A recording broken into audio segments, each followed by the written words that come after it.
मैं तो चाहती आप ठीक नहीं कर रहे हैं, इसको मुक्त तो करो। This is the mother of 31-year-old Harish Rana. He has spent the last 13 years in a vegetative state.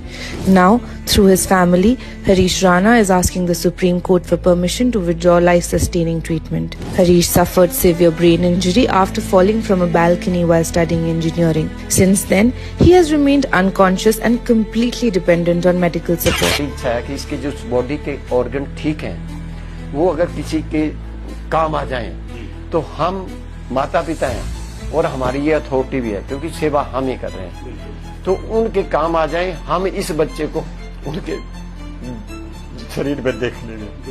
His case is now being heard by the Supreme Court of India. The court is considering whether passive euthanasia, legally allowed under certain conditions, should apply in his case. A secondary medical board at AIIMS has examined him and submitted its findings to the court. The Supreme Court has said it will speak directly to Harish Rana's parents and siblings. That interaction is scheduled for January 13th. In India, active euthanasia is illegal. However, passive euthanasia is permitted under Supreme Court guidelines. This allows doctors to withdraw or withhold life support in specific cases. मैं कह रही आपने नहीं sign करे, मैं करूंगी sign.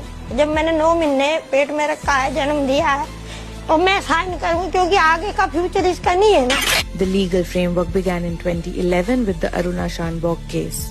In 2018, the Supreme Court recognized the right to die with dignity and allowed living wills, advanced directives that refuse artificial life support if recovery becomes impossible. In cases where there is no living will, doctors must confirm the condition is irreversible.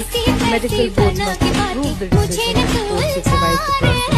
The Supreme Court's ruling in Harish Rana's case could influence how India handles long-term coma and vegetative state patients.